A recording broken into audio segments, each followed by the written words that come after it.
Welcome back to another episode of the Headliners Table. We have a loaded show for you today, and excuse my stitches in my head right now. No, I'm not selling an injury, it's legit, and I might explain what happened in another video if you guys are interested. But WWE was live in Ottawa, Canada, and it delivered. It wasn't too bad. We had absolute Bloodline chaos as usual, a chaotic heel turn in the main event, and a contract signing that was actually decent for once. But let's deep dive into this show. Make sure you hit the subscribe button and drop your takes in the comments as well. So let's get into it. Now, we started off the show with LA Knight kicking things off, airing out his frustrations as usual. As we know, he keeps talking about the bloodline. He believes the family, specifically Roman Reigns, is actively keeping him away from the title picture. But what made this segment click was that Knight was actually real enough to admit that maybe Roman was right, that he was not quite at the level he needs to be just yet. Let's just pause right there because I like that character work. This is probably, for him to admit a flaw is something I like about his character and might build to like some sort of, not a redemption arc, but to get to that next level. I like, because most characters it's like, I'm the best, blah, blah, blah. But there was a hint of like humility. So I like that. Then we had Mr. Solo Sikoa come in and stole the spotlight. I love that he's a face, and dropping the hilarious stealing Knight's line of, let me talk to you. And the crowd was losing it, the warning shot, all that. And then, yeah, Jey Uso coming in and doing the warning shot, and then Solo selling it like a Matrix style dodge, just straight comedy. Loved it. That ended up turning into a main event tag team match later in the night. We had the Usos confront Fatu for what happened. Ask him why the hell he just like stood still, did nothing as they were all getting smashed. And he said, well, rightfully so, Roman told me not to do anything. So there's still a bit of tension in the background there. I feel that might be down the road. We might see the separation of that might be what the separation of Bloodline might happen between Fatu and main event Jey Uso. That's what it seems to be teasing, but that might change down the road. But I'm not saying that's going to happen in the immediate future, but there is tension there in the Bloodline. So we'll see where that goes. Now, I love what's going on with the Usos right now. They're technically heels, but they're playing the tweener sort of setup because the crowd loves their entrances and catchphrases. I like the break away from the standard good versus bad. I like the playing it not straight down the line.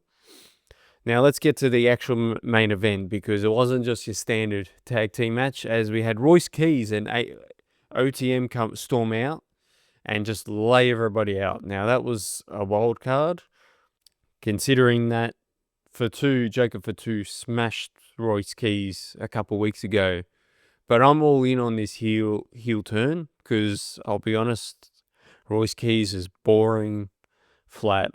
He's just a standard big bloke, like nothing to his character. So he kind of needed this rebrand, and gives him a bit of an edge. So, and OTM, I'm not too fond of them, but a good way to get them into the main event sort of scene. So we'll see where that goes there. So moving on to the women's division, we had Stephanie Vaquer return for her first match since WrestleMania against Roxanne Perez, with Judgment Day standardly lurking ringside and Liv Morgan doing some distractions as usual. That brought out Becky Lynch to neutralize that threat, opening the door to Stephanie to get the pin over Roxanne cleanly. Post-match, we had a face-to-face with Becky and Stephanie. You can tell they're teasing a match down the line. I'm excited for that. But first, they're pretty much almost forced to have to team up against Judgment Day to clean them out before them two can go at it. And it was confirmed later in the show that Stephanie has a title match against Liv Morgan. We expect that to have some shenanigans, and I'm predicting that would end up being a triple threat potentially down the line, but we'll see what happens. I don't mind this storyline, so and good to see Becky. I want her back in the main event title scene, so we'll see where that goes. Now, let's talk about the contract signing between Oba Femi and Bron Breakker, moderated by Paul Heyman and Adam Pearce. Now, I want to first off fashion check Oba Femi. His style is elite. That shirt was immaculate.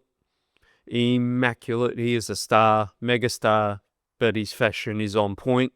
Just want to make that clear, on point. Now, the contract signings for me, it's always cliche, table flipping. But the mic work on this segment was great.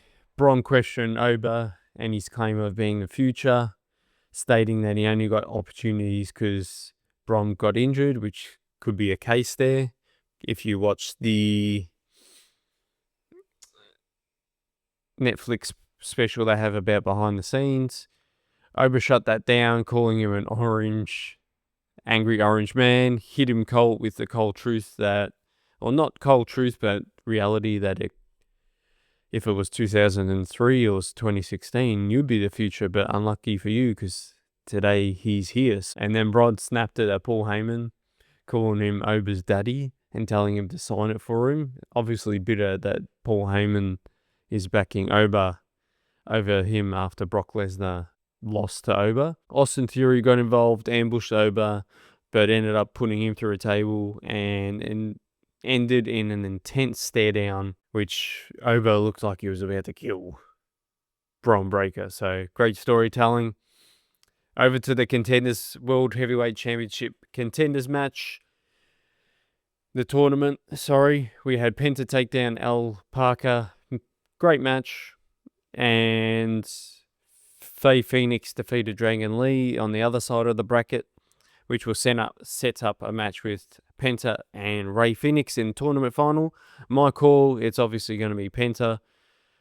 He's the biggest star out of all of them, so I'm expecting that to be the match with Roman Reigns. And I think it'll be a great match in Mexico. But obviously, as we know, the head of the table, Roman Reigns, will take out the title. And moving on, I wanted to cap off today's episode. It was Vince McMahon's birthday earlier this week. Now, he's a controversial figure. There's been things I'm not condoning anything that he's done, but as far as the business, the business, he has done a lot for this. He has made it what it is today. He has made, love him or hate him, he has made a lot of megastars you see here today. We wouldn't be here. The business would not be here without him. He took control of his father's promotion back in 1982, I think it was, and made it $1 billion company it is today under TKO. He created WrestleMania. He launched wrestling into the mainstream pop culture. He elevated and created icons such as Hulk Hogan, The Undertaker, Stone Cold, Steve Austin, The Rock, John Cena, Batista, Roman Reigns, Seth Rollins. The list goes on and on and on. Without him, we don't have all those stars, so you have to acknowledge that. He is the reason for the weekly television that we have today with Monday Night Raw, SmackDown. If it wasn't for him, you wouldn't have the Monday Night Wars. You wouldn't have all the other promotions that we have today as well. So he changed the landscape forever. This might be a controversial opinion, but I hope Vince McMahon gets back in the business in some capacity, whatever that is. If he is not guilty, obviously, of what's been going on in the background, which I don't condone. If he is innocent. But that wraps up this episode of the Headliners Table. Hope you enjoyed. Apologies for a late upload. As you can tell, I got hit in the head. But I might do a video based on that. And I can't be as energetic and make as much facial expressions because I can't move this. But Hopefully I gave enough energy as I can. Hope you enjoyed it. What did you think? What are your thoughts on Vince McMahon? Do you agree with me? Do you not? Let me know. But I'll catch you guys next time at the table.